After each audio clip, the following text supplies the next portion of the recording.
Motion is approved. Thank you, Mr. President. The status of what we are deliberating on is still the budget of Department of Health and its attached agencies. I move that we recognize the distinguished sponsor of the budget, Senator Pia Cayetano, and to continue his interpellation, Senator Raffy Tulfo. I so move, Mr. President. The sponsor of the measure is recognized, Senator Pia Cayetano, and to continue interpellation, Senator Raffy Tulfo. Please proceed. Thank you, Mr. President. Good evening to you, Madam Senator Pia Cayetano from Yes, we're Taguig. ready, Your Honor. The last time we met, DOH USEC, Harry, was during the budget, was it pre-budget hearing? Was it, sorry, committee hearing, Mr. President, committee hearing.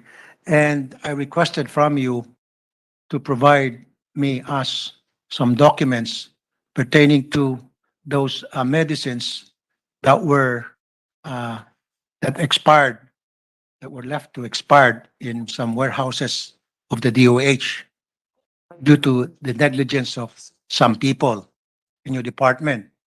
And I need to know what those people that were responsible for the negligence, and mapropide din po kayo sa akin ng dokumento kung ano po ang ginawa niyo sa mga tauhan niyo yun, ano po yung mga pinato niyo pong parusa.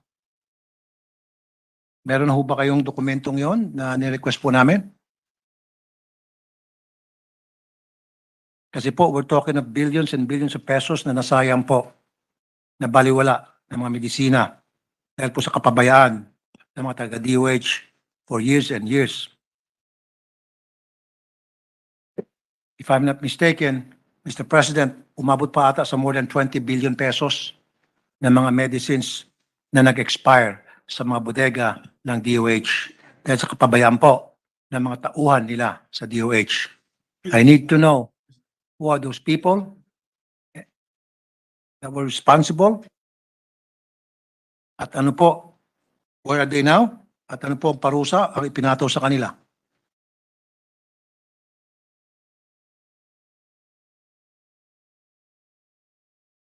Mr. President, while the DOH is putting together some of the information that His Honor requests, may I just put on record in response also to the question that the practice, Your Honor, is that when there are medicines that are about to expire, the supplier they have an agreement with the suppliers to exchange this. So technically, for most, and I will verify with the secretary, for most medicines, it doesn't, hindi to tapon sa atin kasi papalitan naman po ng supplier yan. I've also verified this with, just again, sorry for the lack of a better example, but the mayor of Taguig City, my sister-in-law, na ganun din ang practice nila. Yung napoprocure nilang medicine, those that are about to expire, pinapalitan po ng supplier.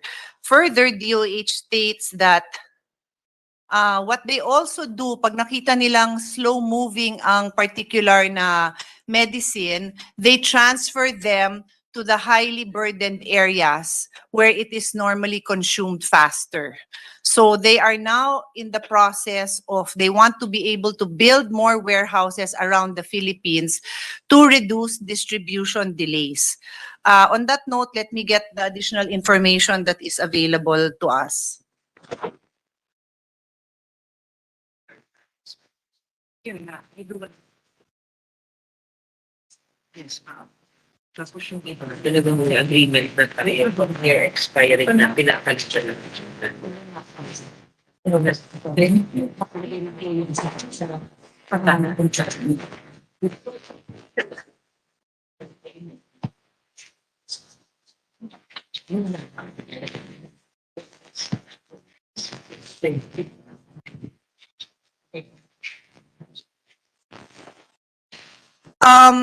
Mr. President, during the pandemic, there were really supply chain issues.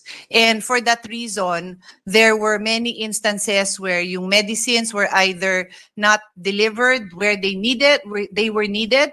And then there are also situations where you cannot say that it was an over-delivery, but because depending on the medicine, kung hindi lumalabas po ng bahay yung senior citizen, hindi pumupunta sa ospital, let's say, sabi mo ng cancer drugs yon, hindi nila na-avail. So talagang nangyari po yan sa atin during the pandemic.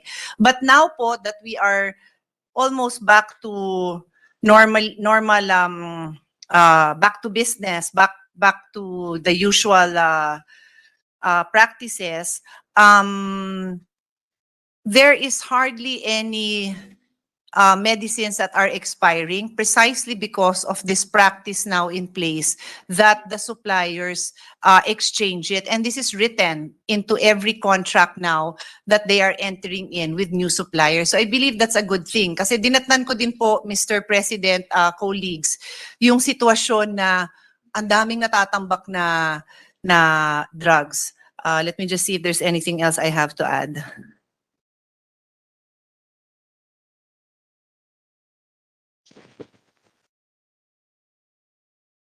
Okay.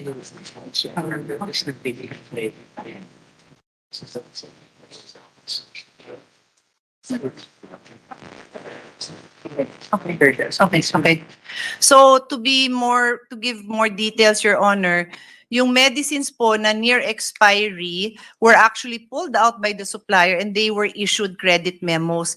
And this information, Your Honor, was submitted to His Honor's office after the hearing. Okay, thank you, Mr. President. Near expiry, bakit po pinabayaan na umabot sa ganong stage? Sana po bago dumating sa maging near expiry yung gamot na yon, sana po yan po yung na-dispose of, nabigay na po doon sa mga recipient. So bakit po paabutin pa sa ganong sitwasyon?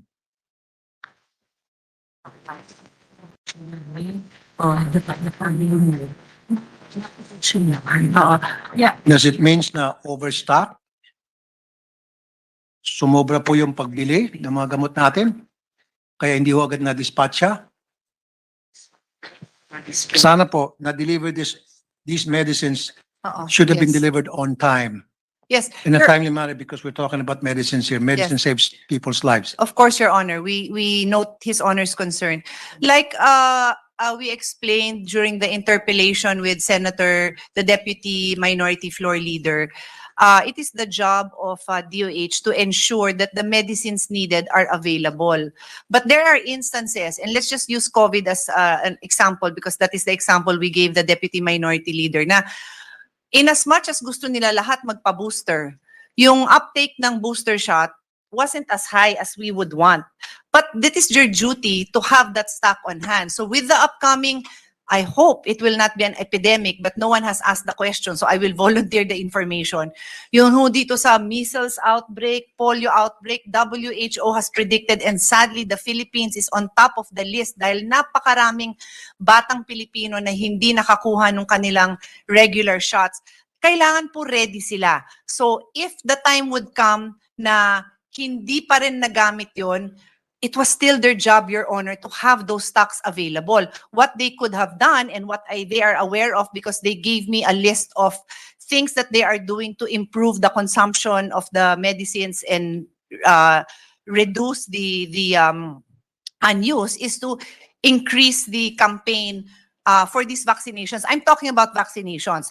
Iba naman ho yung kaso nung mga, well, the example again with the Deputy Minority Leader was yung HIV medication. During the pandemic, maraming hindi kumuha ng kanilang regular medication. So dinideliver na nila yon house to house. So His Honor's concern is very valid. But the reality is, when they say near expiration, within the, let's say, 6 months, no? Kasi how many years yung normal life? Anywhere from 2 to 5? 4 months, 36. May 24 months, may 36 years. 36 months. Yung 6 na buwan, mamumove pa nila yon, o di kaya alam nila based on practice magagamit. Kaya yung sinabi ko din po kay Deputy Minority Leader, yung ini-improve din nila is yung inventory management. and then yung reporting para talagang namumove ho yung mga drugs to the areas that they are most needed. But it's impossible to predict to the exact number kasi hindi mo rin naman sure kung sino yung papasok na next na patient na mangangailangan ng ganon. But meron naman silang estimates and that's why they have to move them around fast. And His Honor's concern is very well taken. Okay, Mr. President, ginagamit even the last hearing, palaging sinasambit yung COVID and vaccines. It's orange and apples and oranges, no comparison. Kasi po, hindi naman to vaccine. At that time, at yung mga binabanggit ko rito na mga near expiry, mga medicines na mag-expire, hindi po to during COVID. This was years before COVID time. Yes po. Okay, so wag ho dapat binabanggit ng DOH, wag nilang gawing dahilan ang COVID. At wag din po nilang gawing dahilan ang vaccine na nabiblame patuloy itong mga recipient dahil parang ayaw nila magpa-vaccine, kino-compare sa vaccine, ayaw nila magpa-vaccine, kaya hindi nila nakukuha yung gamot. So like I said, apples and oranges, no comparison. Now, sagutin Well, lang po sana. Sir, may I just, because ako ho yung nagbigay ng example. So kung ang example na apples for oranges hindi ho naging sapat sa inyo, ako ho ang umaako nun because Okay. I was the one who came up Thank with you. the comparison. Thank you, Mr. The President. reason why I gave that comparison, sir, because the logistics issue is the same, the inventory issue is the same. It may serve a different purpose. It may be administered differently, but there are common issues that affect the delivery and the expiration. Yun ho ang reason kung ba't ko binanggit. I apologize na para ho sa ating kasamahan, hindi ho apples for apples yung aking response. But it is my response, Your Honor, and not DOH. Thank you, Mr. And then President. hindi din ho nila dinahilan ang COVID. Again, ako lang din ho ang nagbigay ng explanation na yon just to emphasize na naging malaking problema talaga sa kanila yung pag-determine ng inventory during the, exacerbated during COVID. But His Honor is absolutely correct. This problem has existed long ago. Our mistake here in explaining the issue was I limited my explanation to during COVID, but His Honor is absolutely correct. Prior pa to COVID yung problem. Thank But on that note, that problem, they are saying now, no longer exists because of the reasons I gave, Your Honors, So, Mr. President. thank you, Mr. President. So ano pong ginawa ng DOH na para magkaroon po ng assurance tayong lahat na this will never happen again? Alin po yung part na yon, yung nag-expire po? The fact that Nag-expire yung nag-expire? mga gamot for so many years, paulit-ulit Yes. na naman po, and we're talking of millions and millions of pesos worth of medicines. So ano pong sistema that was put in place to ensure that this is not going to happen again? Well, I've responded to that, Your Honor. I am happy to repeat it if His Honor would like me to repeat my response. My response was that they now have contracts with the suppliers na yung pong mga near expiration, so roughly maybe 6 months, depende na yun sa kontrata kung how long nga po yung lifespan nung meron silang contract which I had read into the record na bibigyan sila ng pull out yung gamot na yon nung supplier and then bibigyan sila ng credit memo. May forms po silang pinapakita sa akin to show that this is in place and I am told na halos lahat na ng suppliers nila ganun na rin ho ang kanilang contract. But before Okay. they even do that, they will determine kung saan kinakailangan ang supply and they have been moving the supplies to the different locations, different hospitals. Most of the problems that have been documented in the past occur in hospitals and facilities, meaning warehouses and the like, in their own hospital. Kasi siguro walang gumamit noon. Kaya nga ngayon, kailangan mabilisan ang sharing of information para mapasa sa ibang facility kung saan ang mga pasyente na nangangailangan. Okay, continue lang po. Thank you, Mr. President. So, yan po siguro isa sa mga document na gusto ko pong makuha from the DOH. Yung bong mga medicines na nag-expire, umuntik na mag-expire, and about to expire, na ma-provide tayo to make sure na yun po inapalitan ng bago mga gamot. Do we have a list of those? Do we have documents pertaining to those medicines na pinalitan po ng manufacturer? Mr. President, I am told by DOH that it has been submitted to His Honor's office. Nope, we have not. Otherwise, I wouldn't be asking for it today. Yeah. I just want to show na yung submit it. I'll be happy to.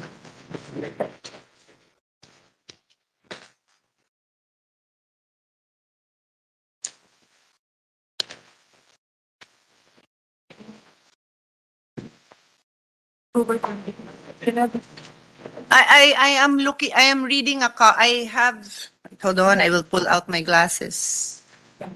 This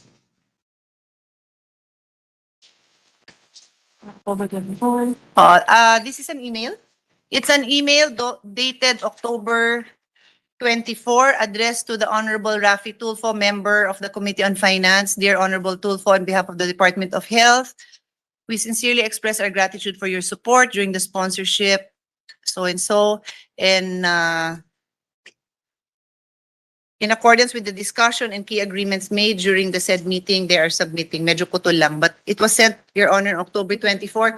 Is this the name of the Legislative Liaison Division legislative late ng Senate? ng DOH. Kayo nag-send to Senator Rafi Tulfo's office. Baka pa ho pwede lang, I mean, in good faith lang naman, pinapakita nila ho itong email na pinadala sa office nyo. Baka Okay. check nyo naman din yung email kung tama. Minsan, nagkaka-problem tayo because of that, but they're also happy, Your Honor, to resubmit. Thank you. Thank you, Mr. President. Dalawa na lamang po. So how much is the allotted budget for 2023 for the purpose of purchasing new medicines ng Medicine. DOH?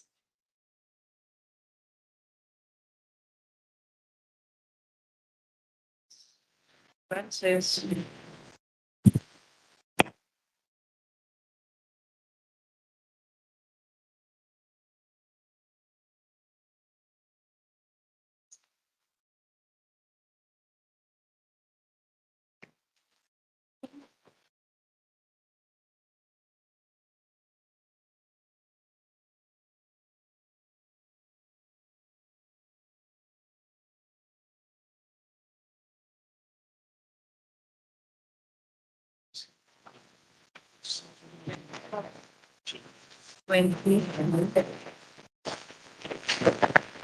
Mr. President, the total budget for commodities is 29.1 billion. Okay, 29.1 billion for the purchase of medicines. Including the For the record, Your Honors, the item of commodities includes vaccines. So maybe, Mr. President, nagkakaroon po ng overpurchase kaya po nag-expire yung ibang gamot o near expiry sa expiry date. So siguro bawasan muna yung budget siguro sa pag-purchase ng medicine dahil Mr. President, I've repeatedly responded, but of course, we respect His Honor's opinion na wala na nga hong nag-expire. So, pag binawasan po natin yan, kukulangin na rin ho ng supplies. All right. And last question po, Mr. President. Ano pong sistema meron po kayo nilatag na para inspeksyonin po, maayos na pag-inspeksyon sa mga gamot na binibili na pumapasok po sa mga bodega ng DOH to make sure na mahaba pa po yung expiry date niyan, na baka yung pagkatapos po ng bidding, na secure na po natin yung mga gamot, yun po pala mag-expire na o ilang buwan na lamang po mag-expire na agad. Well, first of all, it's in your contract to be clear. You know for each contract what is the expiry date of each, right? And then when Meron ho ba tayong inspection procedure? inspect yun upon arrival. Is there a different layers of inspection? Tapos may tinatagtanggap. Just for the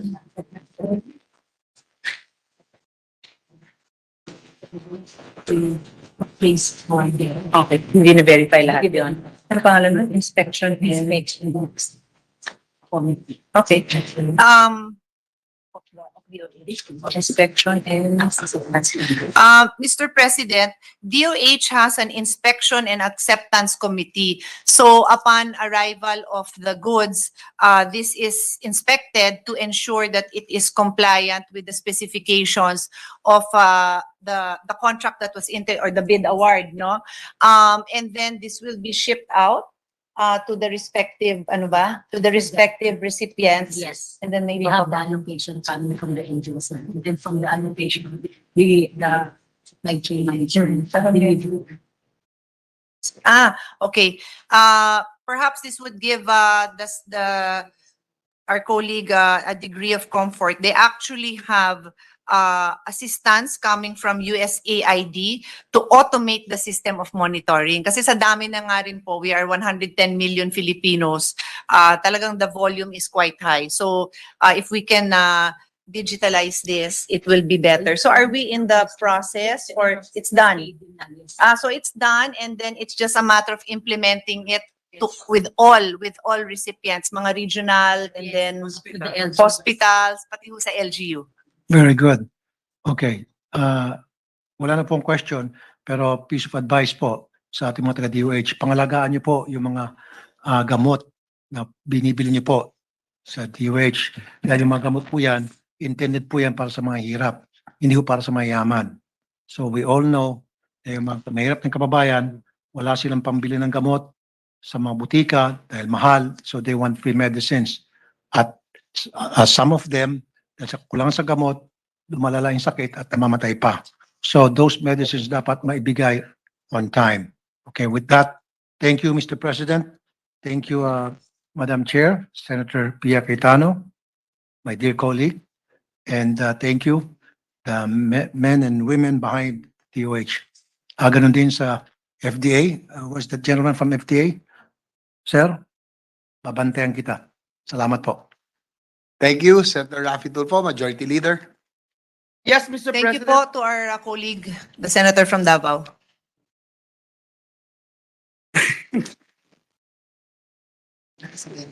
And Isabel. Mr. President, last but not the least is our distinguished minority leader, the distinguished gentleman from Cagayan de Oro City, no other than our math wizard in the Senate, Senator Coco Pimentel.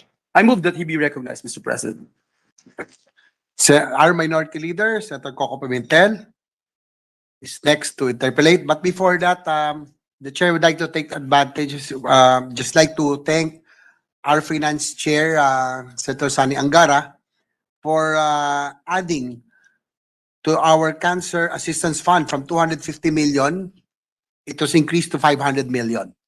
So, and also, a special provision for the specific allocation of cancer control program is 1 billion. So, at least yung National Integrated Cancer Control Act is already funded well and augmented by our Vice Chair of Committee on Finance. So, just like to take advantage of the opportunity to thank our Vice Chair of Finance, our Chairman of Finance. Our Minority Leader is recognized. Thank you, Mr. President. With the permission of our chairwoman.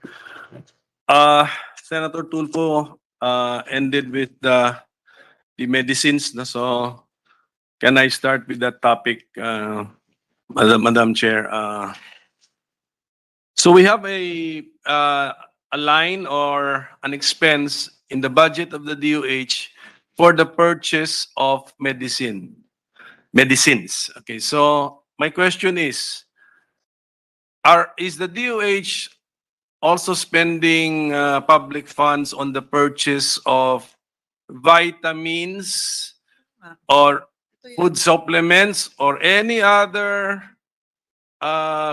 item which can be considered a vitamin supplement but not a medicine May ganun. or a vaccine?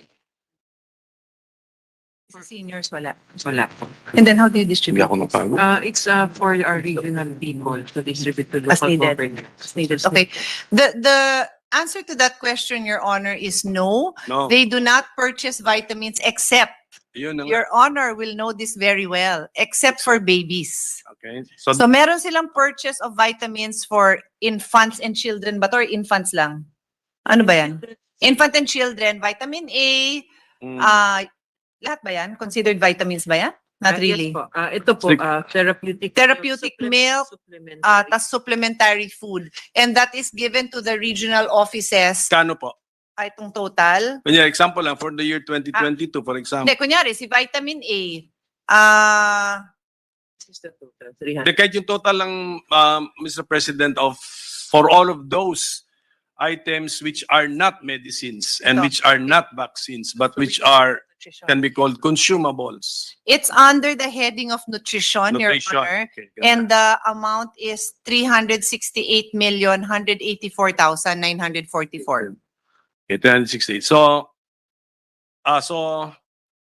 we can say that the DOH procures medicines for infants and children, Yes, but I know- not for the general population and Not not for for the general- not for senior citizens. Walang pang senior. Nothing for senior. But I note, Your Honor, napansin ko ditong may iron and I am an iron taker. Mm, But I know that usually ang tina-target dyan and it's iron folic acid. So pangbuntis po yan. mm. So merong Sige po. entry na ganyan.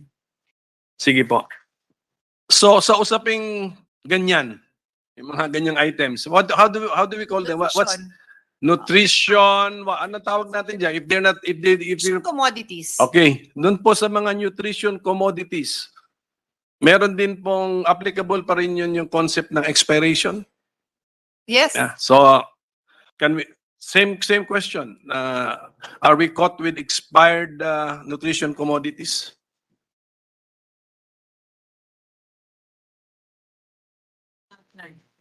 None. We don't have any now, Your Honor. Okay, so none now, but In the have we past. experienced this in the past? So same. Oh, Yes. In the past meron, but they've also been able to correct it, Your Honor. With the same arrangement that the supplier replaces or exchanges the soon to expire commodity? Better distribution. In the case of the nutrition commodities, there would be some contracts with suppliers with the same conditions about replacement, but the change happened more with respect to improving the systems, Yeah. to pull out and then to distribute in areas where it is more needed. Sige, and siguro safer to consume it, safer to consume din yung mga non-medicines even siguro even in the month of its expiration, baka safe pa rin yan. Unlike a medicine, talagang di mo pwede yatang gamitin beyond the date. For this, For this. Opo, for nutrition. For nutrition commodities then po, Mr. President, Majority Floor Leader, they are no longer basing this on projections. Ito pala actual na. Kasi take note, these are consumed with regularity.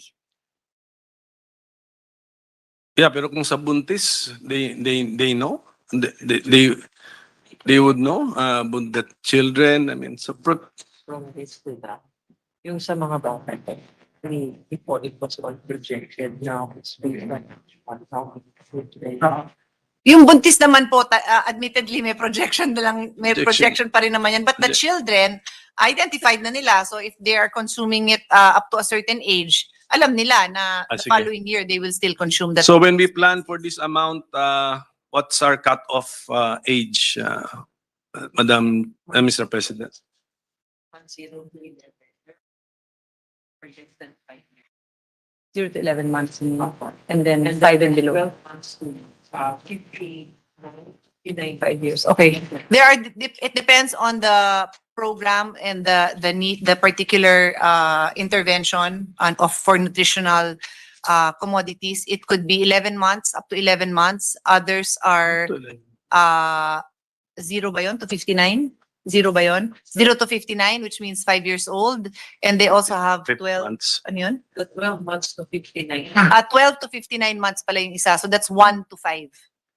Sige, basta the oldest age is 59 months. 59 months. Yeah, which is Of the among 5 years. of the 5 components years. of the okay, sige pa. Na I raised this because I raised a COA finding in the budget of the DepEd purchase of vitamins. And then yes, I remember. and then I pointed out to them that that according to the DOH does not even purchase vitamins. So yun po yun. That's the connection. Now, going to your COA report, which I raised during our committee hearing, and you answered my request. You gave me here the report on what you have done.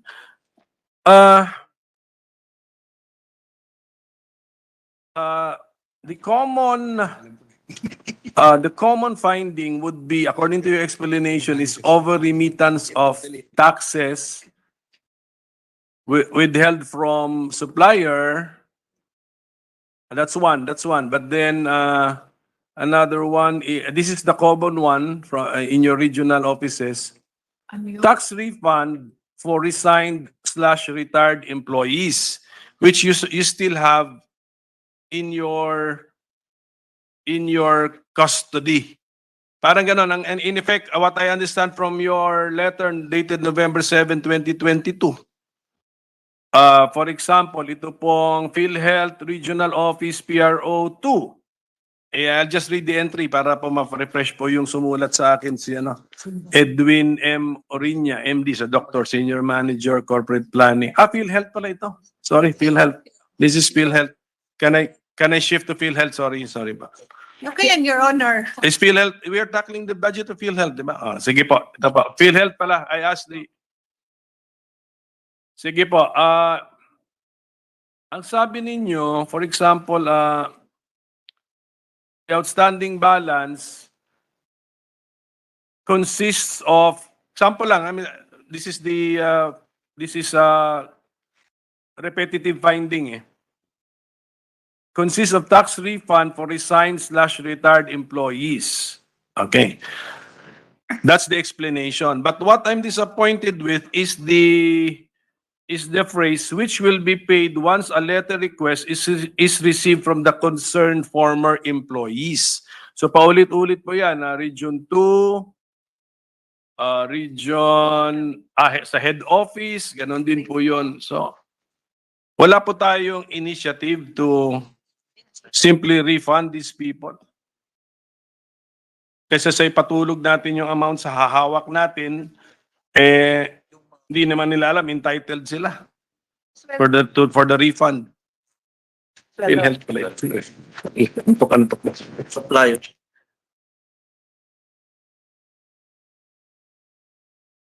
Your Honor can give me a minute because I'm not familiar with this issue, so I have to just read the documentation, no?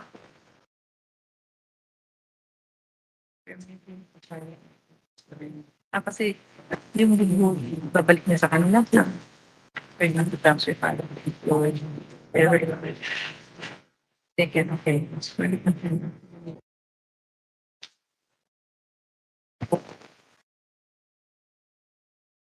So nag-withhold kayo, tapos sumobra. Di ba may balance sila, di ba?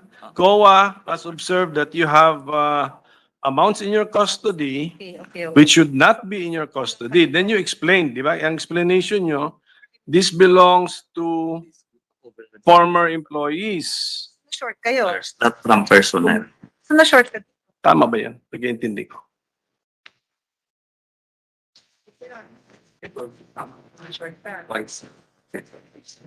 Tama o man? Ano pag-iintindi mo? Hindi naman tumatanong yung tanong. Tama ba yan? May amount sila. Hawak rin.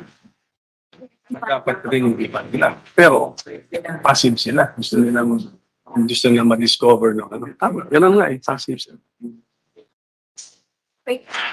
So to respond to His Honor, kasi ngayon ko lang po nakita yung sinasabi yung sentence na once a letter request is received. Tinanong ko po sila, ba't kailangan pa ba nga na magbigay ng letter? Hindi na daw po. They will be the one to communicate with the employee.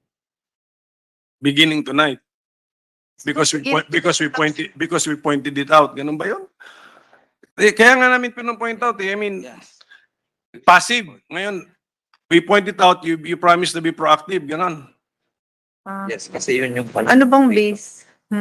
Years, previous years. Oo, pero pwede niyo pa rin naman hanapin. Yan ang naman yung point niya. We will. Need naman. We will. They are committing, Your Honor, nga, na hindi na talaga kailangan. I understand. I've relayed their concern na kailangan ba. I often say the same thing to other agencies na kailangan pa bang ma-point out pa namin na ganon. So they understand po na sana, empleyado din yun naman yun, di naman niya kasalanan na nagkaganon. So, kusa na lang din tayo. May documentation ka naman di ba? Okay na po, sorry, ano po. Yes, so kaya nga sa next budget cycle kung maulit na naman po 'yan, it's still there. Therefore, hindi niyo tinupad yung promise niyo, pang-budget lang na promise 'yon. Madam Mr. President. Mr. President, what I will ask for is that they email us a copy of the letter and assure us that it has been done. Okay, thank you. In fairness to the people involved, no? Meron pa sila they're entitled to those amounts. Pera Yes, yata, Your Honor. pera nila 'yon. Yan. Opo. With the indulgence of the minority leader, the chair would like to ask siguro si PhilHealth to take advantage na rin because during the deliberation of the budget in the House of Representatives, I remember Congresswoman Stella Kimbo saying that PhilHealth officials are always stating that yung actuarial life, yung life of PhilHealth is about to end, no? So, kamusta na ba talaga ang actuarial ng PhilHealth funds? May dapat ba tayo ikabahala? Mr. President, kahit bago kumuha ng sagot sa kanila, ako na rin magsasabi sa inyo, in the Senate, in the short term na we missed you, yun din ang panayang report sa akin, no? And i-report yan sa plenary, di ba? Parang nananakot.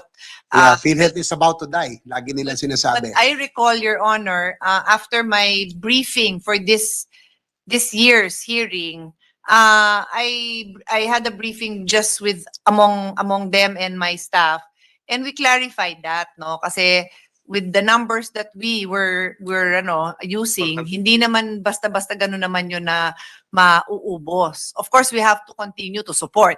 Importante yon. And as we expand our services, we have to also increase, di ba? Kasi hindi naman talaga sila profit-oriented eh. But on that note, hindi naman siya basta-basta naman na mauubusan. Is that correct? Yes, ma'am. Is there anything you want to add? Okay na? Oh, okay na. O, ano pa? PhilHealth is here to stay. PhilHealth is here to stay. That's good. Mauna That's a big change from the previous bago sa statements. PhilHealth. Hindi, kasi meron ako narinig dati na panakot, nakakaawa naman yung nagko-contribute, di ba? Tatakot lang nila, hard-earned money, di ba? Kaya importante na very, naman yung statements But PhilHealth, natin. Mr. President, Right, minority leader. but PhilHealth will be receiving a subsidy of 100 billion in the Yes, lagi po every year umaakyat po yung subsidy. But take note po, no, as your subcommittee chair of the Committee on Finance, hindi talaga natin nabibigay yung buong-buo na gusto nila kasi inaano din natin, no? Minamanage din natin na they operate in a more efficient way. China-challenge din natin sila to improve their operations and mindful that may timeline tayong sinusundan as pinoint out nga ni presiding officer that we can support them as we get to every benchmark, Your Honor. Hindi, ganun nga. I mean, malakas nga loob mo to say PhilHealth is here to stay for as long as you can rely on government subsidy. You'll be there for as long as there is a Republic of the Philippines. Parang ganun eh. Well, may context po kasi yung statement na yun eh. Kasi may previous statement na opposite nun. Kaya for us who have been following PhilHealth, na marinig na yung assurance na yan, yun ho yung context nun. Na don't worry, they will run efficiently. Meron namang mga supporting statements nun that it has to be run efficiently. Kasi ayaw naman po natin na lagay lang tayo ng lagay ng pera and then hindi naman efficient ang pagpapatakbo. Tama ho? Okay. Correct naman daw With the 100 billion peso subsidy from the state, what is the year-end projection for 2023? How much loss or ano bang tawag? Kung hindi profit yun, what do you call it? Net revenue? Hindi siya profit din matawag doon, kahit non-profit siya. Thank you, Your Honor, for being careful with the choice of words. Kasi sa haba ng diskusyon natin, minsan ang napipick up lang, sabi na, PhilHealth, malulugi ng ganito, no? So, I appreciate His Honor's being careful with the choice of words. Non-profit ka, hindi siya profit. Profit pa rin daw. Sige. Actually, tama naman to, no? Oo nga, Balance. it's And to balance. their advantage sa pamilya. No? Okay. So, Mr. President, for 2023, ang ending balance nila would be, excuse me, 27.9 billion. The projected, no? Projected yan. Projected end balance. Yes, End projected balance. pa lang naman. Okay. But for 2024, take note, negative naman. Kaya ganun naman yon. Wala namang problema ang konting positive, konting negative. What we really don't want is a downward trend na palaki ng palaki. We have to What do you call be- that balance? What do you call it? Sorry? What do you call that 27 billion? What is End this? balance. End It's balance. just an end balance. It's a fund. It's a fund Total in, income minus total expense. That's what is it that for one fiscal year or accumulation over the years? Cumulative. Cumulative yun. Your Cumulative. Honor. And basta ending December 31, Oo. 2023. Yes. That's the projection. So they No. could, Yes, Huh? yes. Correct, so Your they Honor. could project already a negative balance in December 31, 2024. So if that's the case, can you now project what is the subsidy that you'll be requesting for 2024? Yes. What is it? Yes, Your Honor. Well, for 2024, assuming yung ito, saan yun? Indirect? Negative. Ano yung- Assuming na same lang po yung Kaya nga, which is what? The indirect. Yes, ma'am. Direct. Meron tayo niyan. We have a complete table for that, Your Honor. Kasi there's the direct contribution, yun yung kinokollect. There's the indirect, which is the subsidy of This one. the government. Then there's PCSO and PAGCOR collection. May total sila niyan. So they make their projections assuming, at least for this table that I have, that standard ang every year na dinadagdag. And so just for the information, for 2024, if it stays the same, meron silang negative 13 na end balance. But take note the indirect here is smaller This was last year's. This one po is this. Tama ba? This This year. year po yan. Akala ko 100 tayo. 100 tayo this year. 29.6 plus 21.5. So total is 100. Yeah, okay. So, sorry. So the projection for 2024 is negative based on the current contributions outside of the collection of 100. But Wait, But the 13 doesn't mean that in their whole, because remember, Your Honors, Mr. Minority Floor Leader, meron tayong reserve fund, which is there for that very reason. the reserve fund in the custody of, under the control of PhilHealth. Yes. Oh, how much is the balance of that reserve fund? Yun pala So yun. as of September 30, 2022, 224.4 billion. Malaki po. It's an actual cash. Yes. That's in actual cash. Okay. Yes.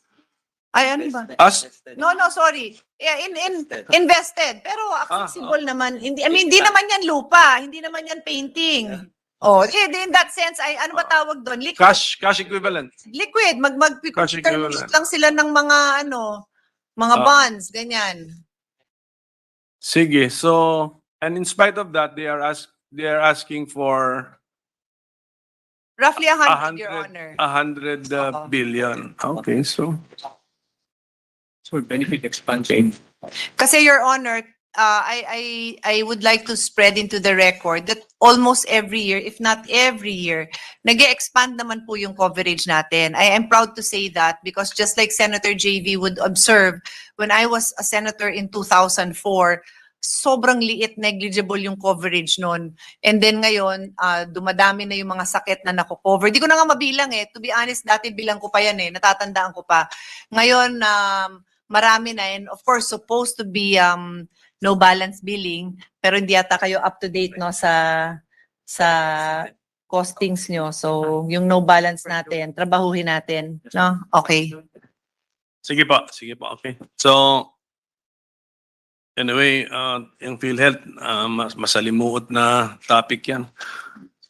Well, itong FDA din po, teka, so I've been looking for the budget of the FDA. Saan mo ba nakikita yan, Madam Chairwoman? Is it under the Office of the Secretary's budget? Oh, no? Yes, it's under the Office of the Secretary. Sa laki ng agencies, ganun ka-importante, ano lang pala siya, anong tawag mo doon? Subsumed in the office of the secretary. Samantalang ano yung tradition, ano yung PI? Ano ba ito? PI of tradition na tradition. So ang under the 2023 NEP, GAB, and Senate version, Your Honor, 948.37 billion ang budget ng FDA. Ay ano ba? Million. Nagulat naman ako nga, lumaki pa sa, naging 1 trillion na. Okay, so yun basta. The budget of the FDA is found in the office of the secretary's budget. So if that is the case, may I ask what is now the relationship between DOH, particularly the secretary, and the FDA, and particularly the Director General? It's an office under the department. It's an organizational unit under the. FDA is an organizational unit under the Office of the Secretary.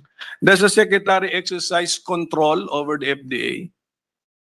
This independence in terms of operations, but it's Ay, mali. strategic.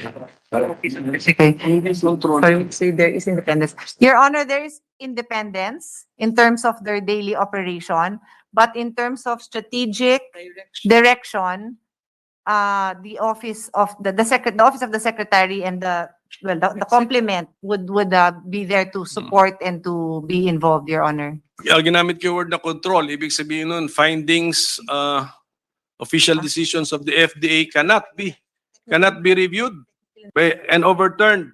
Can the ruling of the FDA review muna, not overturning, review.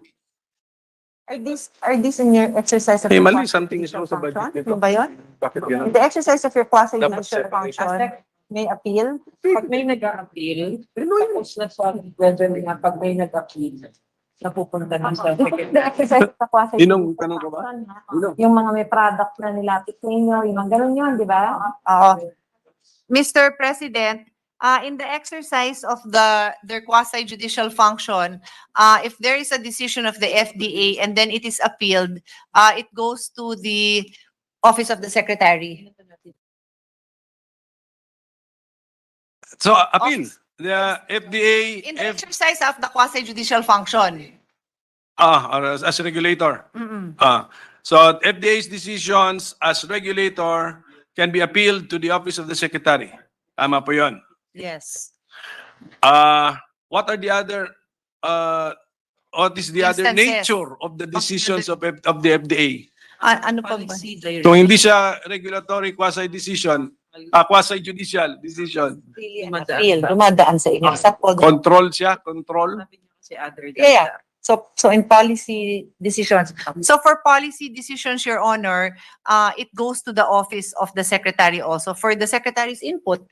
Oo. It's not a decision, but it's the Secretary's input and approval.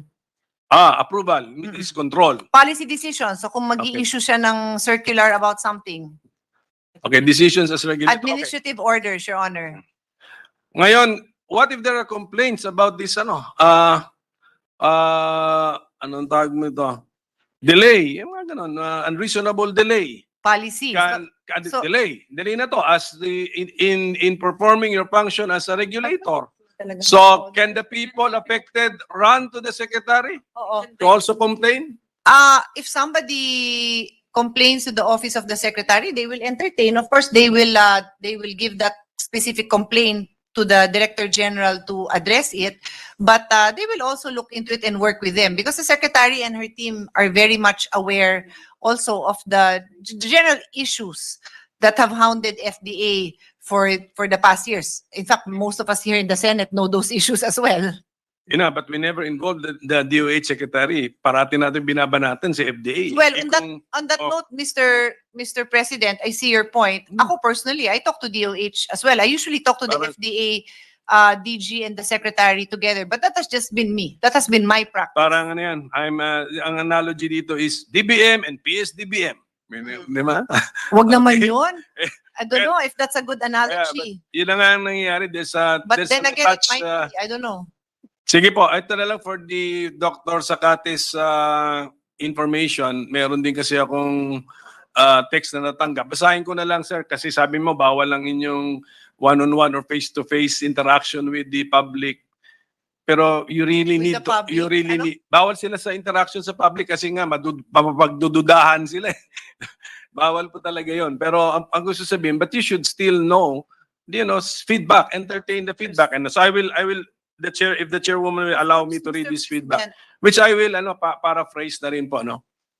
This is coming from somebody whose business has been affected by the stringent, let's take note of the mga reklamo nila, stringent requirements of FDA, detrimental to Filipino MSMEs. Okay. Requirements that were already waived during some previous administration have been revived. Only the big national companies will benefit from such requirement because of their huge budget for research, laboratory, and testing.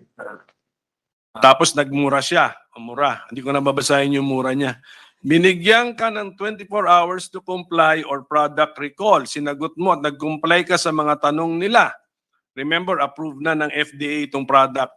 Bigla today, sorry daw, inabot sila ng 3 months bago naka-reply. Ito na, iba naman ang tanong nila. And we have to comply again. Ano na nangyari sa FDA? Tapos nagmura. Kaya maraming nagsasara maliliit na kumpanya ngayon dahil sa panggigipit or incompetence nila. Pasensya na, I am just venting my frustration on a government agency who unknowingly or knowingly is killing MSMEs manufacturing in the country. Stealing. Kaya sabi nga ng isang congressman this morning, about 40% of our food requirements are now imported. Ang hindi niya alam, FDA ang pumapatay sa local food industry sa hirap ng requirements. Kaya hanggat hindi nasisilip yung FDA na yan, better to import na lang. Mas lalo na pag nalaman ng bayan na kaya namamatay na ang mga MSME manufacturing sa Pilipinas ay dahil sa FDA. Imagine, first world rules being applied sa third world country. Nagmura ulit. Sinong makaka-comply? Wala ngang laboratory sa Pilipinas to test yung gusto nila. Mga blank, nagmura ulit. Lumalabas pera-pera lang talaga. Pinapatay yung maliliit para yung malaking kumpanya lang, especially multinationals, can control local businesses. So, take note, and then siguro, if there are some points here that you want to respond to Director General through our chairwoman, pwede natin gawin. How about lalo na siguro yung laboratory, sir? Yung stringent requirements daw coming from first world standards, wala naman laboratory din dito. Paano mangyari? What comes to mind is the complaint nung panahon nung pandemic ng local apparel manufacturers natin. Ano yung ginano nila? Ano yung nag-switch sila? Ano tawag mo nun? Idol. Yung where they, ano tawag mo yung change mo yung capacity mo? Where they change their capacity to PPEs. Pero requirement daw ng FDA for a certification dun sa kanilang mga PPEs, nasa Singapore pa ang lab. Samantalang then we accept from made in China for PP. So I'm by analogy, I'm just applying the complaint of this person. So if we can get some response from the Director General. The Director General is explaining that they have tried to implement a MSME friendly policy. It's called the IDLE program. But they recognize that there are limitations. So like earlier in the interpellation of the Deputy Minority Leader, and I hope I remember right, it was Senator Risa who asked about the MSME. Sa'yo yun, okay. Okay. We pointed out that there is in fact a coordination between DOST and and FDA, but we ask FDA to ensure that it is better coordination kasi merong incident nga na ang test na pinagawa ng DOST hindi naman yun pala ang test na required ng FDA. So kawawa nga naman yung yung applicant. As with respect to His Honor sa example on the PPEs, I leave it. I can't answer that. but PPEs need FDA, ano, di ba? PPAs need Need FDA FDA approval. approval, So yes. yung imported, may kasamang ano yun, di ba? Certification Yung- standards. Pag local naman, Singapore. depende pa. Kasi Walang permit lab daw needs. dito. Singapore daw, Mr. President. Talo na. Then yung made in China, mayroong mayroong approval or clearance. Na hindi naman tayo sure na of the same standard. Your Honor, yung sinasabi niyo ba is a local manufacturer or an Diba- importer? Diba sa time nung nung pandemic po, reklamo ng mga locators Ito nga yung- sa ating economic Garments. zone, garments, Yes. okay. sila reklamo Yes, nila, they cannot compete with the price of the imported ones because FDA needs them to test their Gawa naman. tapos sa Singapore pa ang closest laboratory. Oh, Well, yung sa that's the garments summary of it. specifically. What Secretary Vergeire recalls is during that time, because there was really a huge effort which we recognize on the part of the garment industries working with DOST, they came out with the means to validate the quality. So meron yon dun sa garment industry. As to some other other separate manufacturer, yun ang paano ba yung mga yon? May ganun ba? It's really coming from the garment industry, Your Honor, and meron yun through the DOST daw eh. So, DTI pa nga eh. DTI Secretary Mon Lopez requested them to activate their machines this time instead of shirts and produce Yes, Your Honor. PPEs. they produce, but there would still have to be a testing required. Hindi naman pwedeng ma-waive yun. So according Correct. to Secretary, that was done in coordination with DOST. Okay, basta the main points in the message is please entertain yung mga ganon na our standards may not.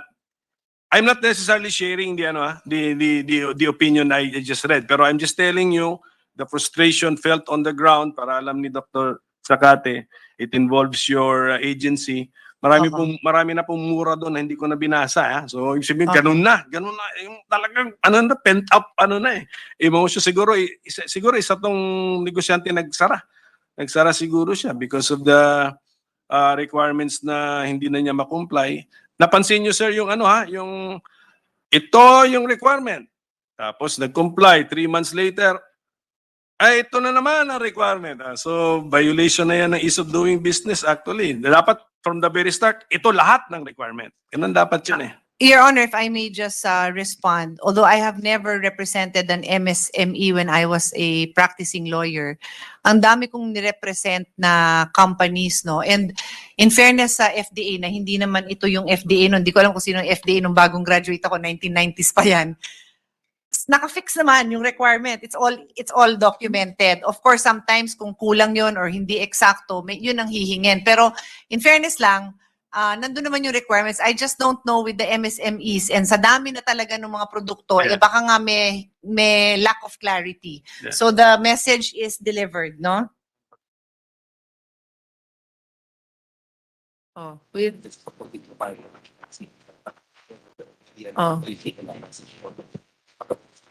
Oo nga eh. Anyway, Your Honor, we would be happy to assist, no, if you would like to forward those letters of request or complaint. Kasi there are certain... Does the Director General doubt that this ever happened? hindi naman. Wala naman ako narinig sa kanyang Gusto ko lang ganon. malaman din. Oh, This could have happened. Okay. Definitely, it could have happened. It could have happened. Okay na po. Ito po kasi ito na lang siguro dahil pagod na rin po lahat talaga. Marami pa sana akong tanong pero yung arrangement na lang Mr. President, yung arrangement ninyo that the supplier replaces about to expire medicines, di ba? Hence you can now claim that You are not caught with expired medicine.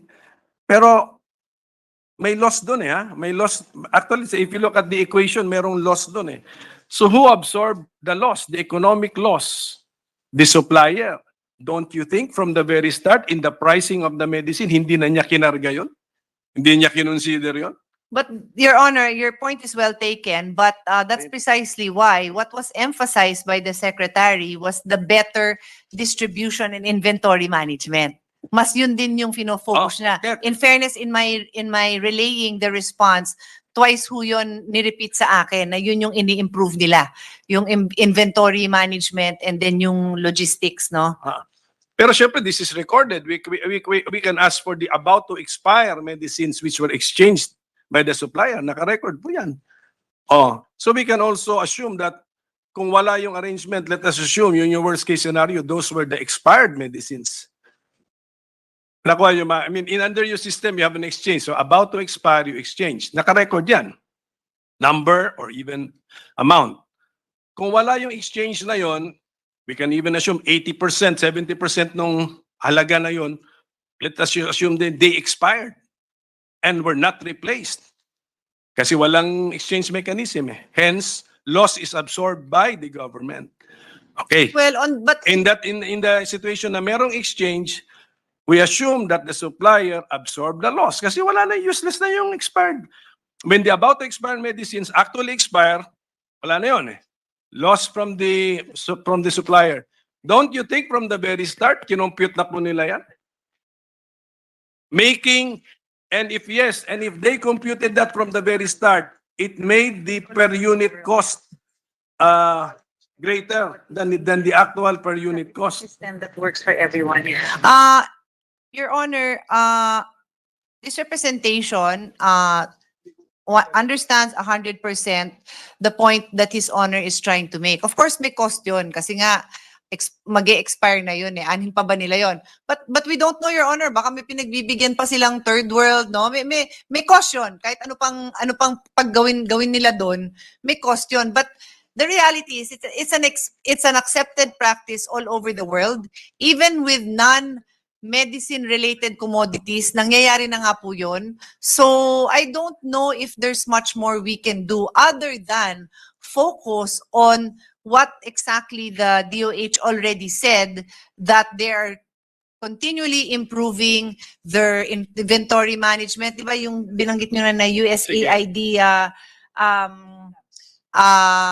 automated system? Because that will address His Honor. So, pag mababaan pa natin yun, siguro baka negotiable pa yung presyo. I see what His Honor is trying to say. Kung may balik kang X%, then later on, half na lang ng X%, baka naman... Since lahat naman po to, ma-negotiate pa I'm yun. sure lahat ito recorded. So just a summary na lang siguro on what about to expire medicines we exchanged and the supplier accepted the exchange. Ganun.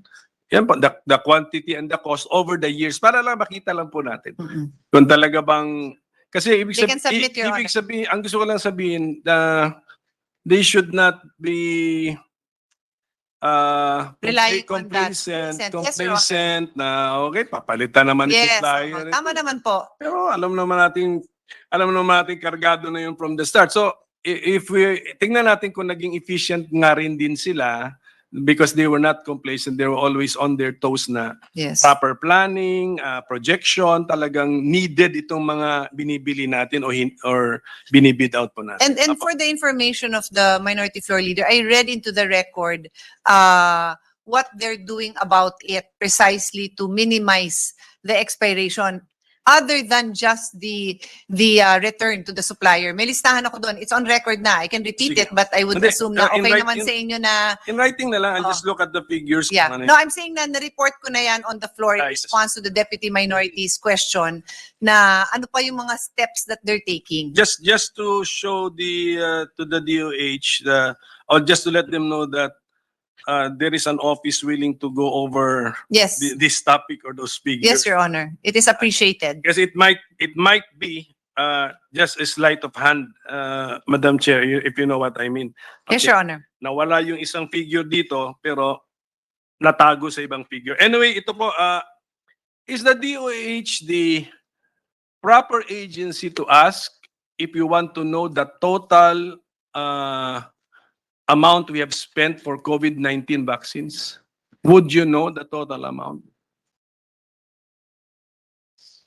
The total amounts.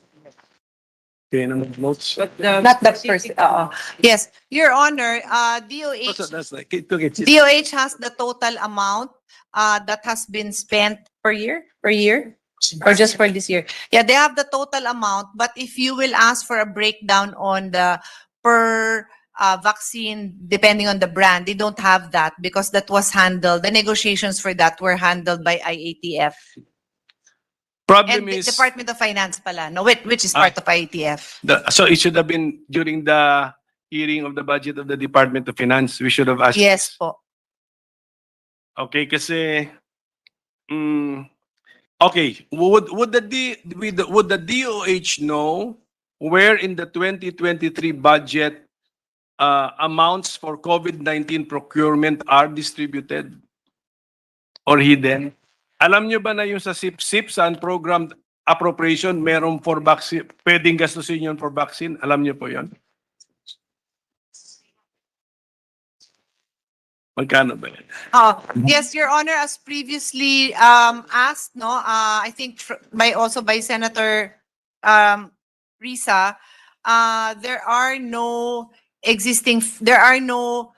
there's no request for funding for vaccines in this budget because we have proceeds from the loans that can be availed of, from loans. From loans. Pwede ba, and hindi naman siguro confidential, maybe in writing, ano na lang yan? Ano ba yun? What Itong is that? loans? What is that loan? And then No, I how can show much- you, but I read this into the record Ah, okay. earlier, Thank you. 3.4 billion for the bivalent vaccine from, Nasa notes ko nga. and Pero then merong ano eh. COVAX and And another merong loan. other loan proceeds eh. Medyo, ATB and World Bank. yeah, wala pong amount yun. So pwede na siguro in writing yun. What Kung ano- amounts are available? Yeah, you can write the So we have minority wala floor pa leader. Yes, idea. Ano yan na natin. can be done. Problem, Mr. President, meron akong phoned in question eh. Phoned in eh. Phoned in. Di wala bang cut off yung phone natin alas 8? COVID-19 din eh. Can we ask for a copy of the NDA? Is the agency in possession of the NDA? Non-disclosure agreement. Department of Finance. Sorry. Pero pare kailangan ko ito gawin. I didn't hear the question eh. Sorry. The NDAs are with the Department of Finance. Department of Hindi Finance. kasama ang DOH, no? Hindi kayo kasama. Oh, sige, ganito na lusutan tayo kasi health matter ito. Akala natin lahat nasa health eh. Nalusutan tayo ng DOF. Baka mag-motion na lang tayo to recall the Department of Finance sa majority leader. Well, actually, in the previous Congress, ang sumasagot talaga ng mga tanong natin doon, if you recall, is Secretary Charlie. Kasi talagang from the start, and Secretary Dominguez to a certain Oo nga, so So talagang So, sila. we should have asked this during the budget for the OPA-PRO. Oh, di naman natin Hindi ko alam, basta hindi ako yung sumasagot. Okay, niya. pero it's na yan nga. Would the department know who gave the authorization on the part of the Philippine government to sign the NDA? Who gave the authorization? On the part of for the Philippine government to sign on that NDA? And who signed the NDA on behalf of the Philippine government? Would the Basta, department know?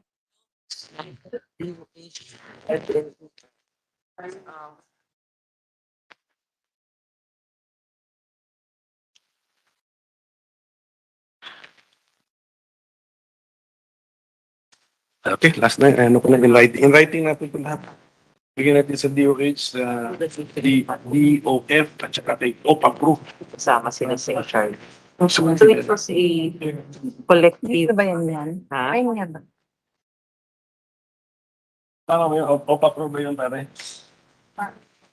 OPA, ko ng RU.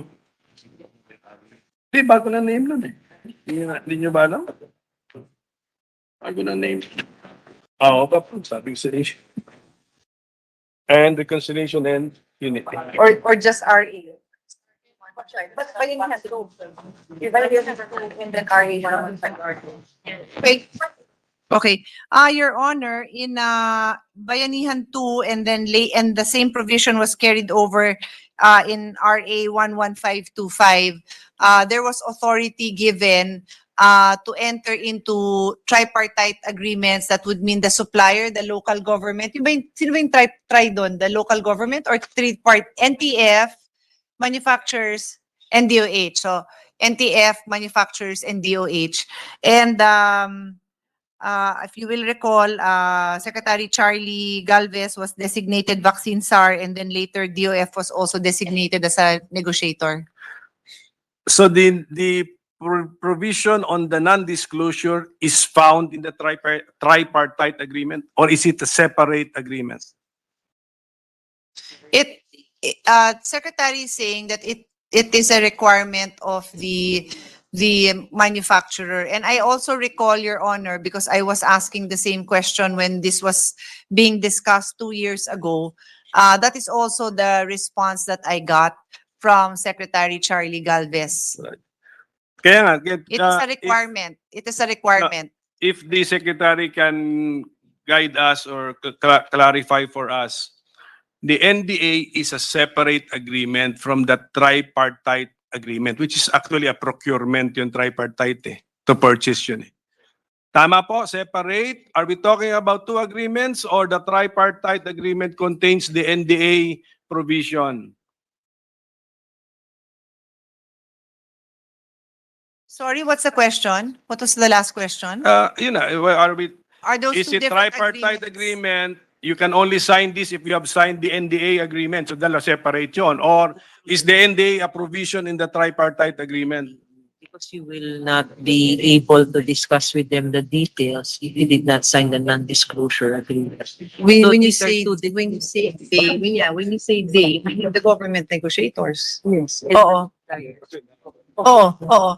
Yeah, Your Honor, the suppliers would require first that you sign an NDA to start negotiating with them. Kasi at that time, they were at least this is the explanation given to me, and it's consistent what Secretary is telling me. I never talked to her about this before.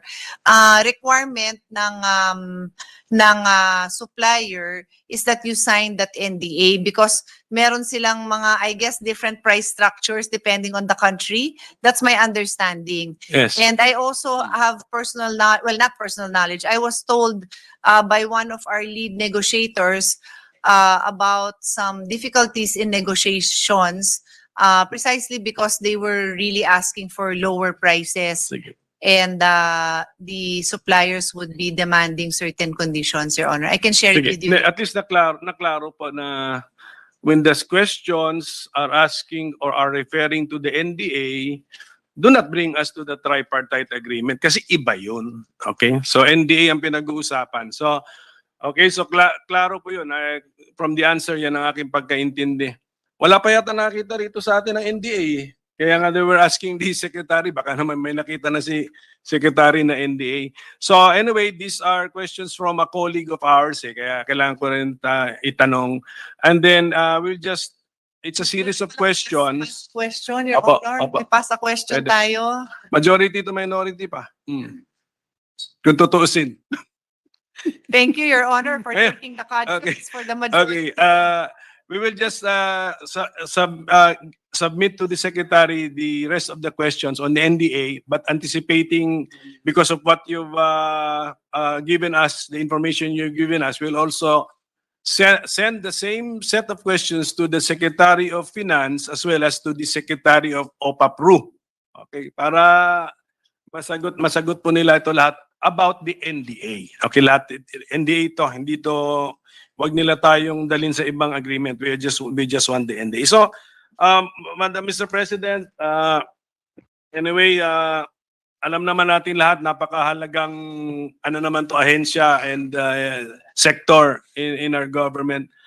We just want you to, to know the we want you also to be on your toes. Nandito rin kami. We are here on our toes so that you will also be on your toes all the time. So, lalo na po ang FDA, I once headed the DTI committee, and FDA is critical in our manufacturing. If you want to create jobs, the best way talaga is through manufacturing. And, you're part of, FDA influences the manufacturing sector.